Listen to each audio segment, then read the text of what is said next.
धनंजय मुंडेंना मंत्रिपद द्यायला नको होतं, राजीनामा आधीच घ्यायला हवा होता, अशी प्रतिक्रिया कुणी मुंडेंच्या विरोधकाकडून नाही तर मुंडेंच्या घरातूनच आली.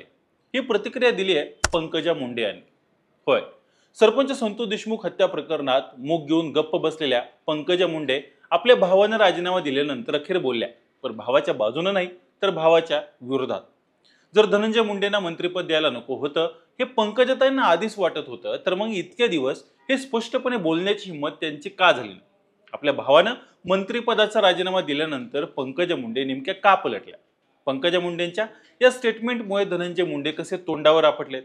सरपंच संतोष देशमुख हत्या प्रकरणावर पंकजा मुंडेंनी अखेर कोणता मोठा गौप्यस्फोट केलाय? सगळं सविस्तर सांगतोय आजच्या या व्हिडिओच्या माध्यमातून. हॅलो, मी शुभम आणि तुम्ही पाहताय हॅलो महाराष्ट्र. सरपंच संतोष देशमुख यांच्या हत्येच्या चार्जशीट मधील फोटो व्हायरल झाल्यानंतर धनंजय मुंडेंना राजीनामा द्यावा लागला.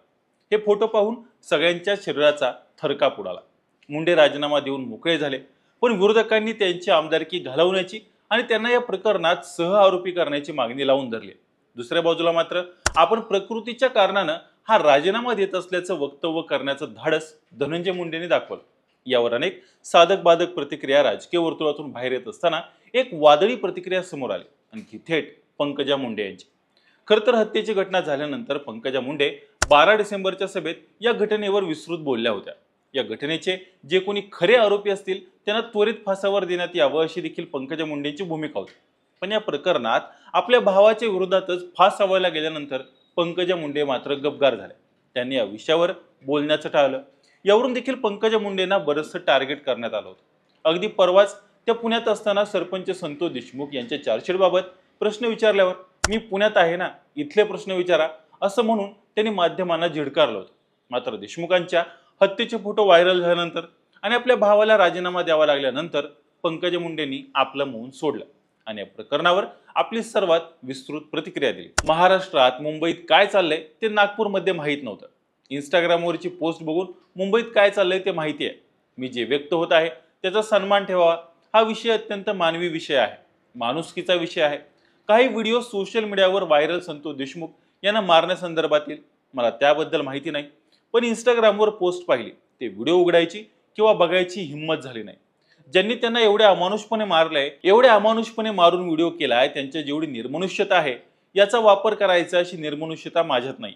संतोष देशमुखांच्या हत्येनंतर मी मुख्यमंत्री देवेंद्र फडणवीस यांना पत्र लिहिलं होतं. 12 डिसेंबरचं भाषण ऑनलाईन आहे, मी व्यक्त झाले. यामध्ये कोण आहे, काय नाही, कोण सहभागी आहे, नाही हे यंत्रणेला माहिती आहे. त्यात हस्तक्षेप करण्याचं कारण, ज्या मुलांनी हत्या केलेली आहे त्या मुलांच्यामुळे समस्त राज्यातील ज्यांचा काहीही संबंध नाही तो मान खाली घालून गंभीरपणे वावरतो. खरं तर त्या समाजाची जी मुलं ज्याची हत्या झाली तो समाज आक्रोशात वावरत आहे. खरं तर समाज आणि जात यावर बोलायची गरज नाही. आता प्रत्येक गोष्ट जातीवर जाते. अमानुषपणे कोणाला संपवणाऱ्याला कोणतीही जात नसते. त्याच्यावर निर्णय घेणाऱ्या राज्यकर्त्याला जात नसलीच पाहिजे. जेव्हा खुर्चीवर बसले तेव्हा मी शपथ घेतली आहे, आमदारकीची शपथ घेतली.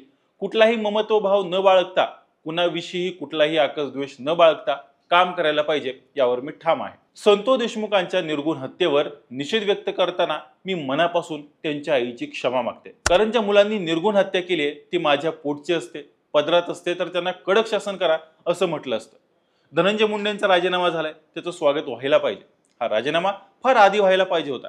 हा राजीनामापेक्षा शपथच व्हायला नको होती, तर कदाचित पुढच्या गोष्टींना सामोरं जावं लागलं नसतं. घेणाऱ्यांनी आधी घ्यायला हवा होता, धनंजयनं पण आधी द्यायला हवा होता. सन्मानाचा मार्ग मिळाला असता. त्यानं सांगितलं असेल त्याचं स्टेटमेंट काय असेल. जेव्हा आपण खुर्चीवर बसून विचार करतो तेव्हा राज्याचा, प्रत्येकाचा सारखा विचार केला पाहिजे. त्या परिवाराच्या जीवाच्या वेदनांपुढे काही मोठा निर्णय नाही. धनंजय मुंडेंनी घेतलेला निर्णय देर आहे, दुरुस्त आहे, अशी विस्तृत प्रतिक्रिया पंकजा मुंडेंनी या सगळ्या घडामोडींवर दिली. खरं तर बीड जिल्ह्यातील गोपीनाथ मुंडेंचा राजकीय वारसा पुढे घेऊन जाण्याची जबाबदारी पंकजा मुंडेंच्या खांद्यावर आहे. त्या विधान परिषदेवर आमदार आणि मंत्री देखील आहेत.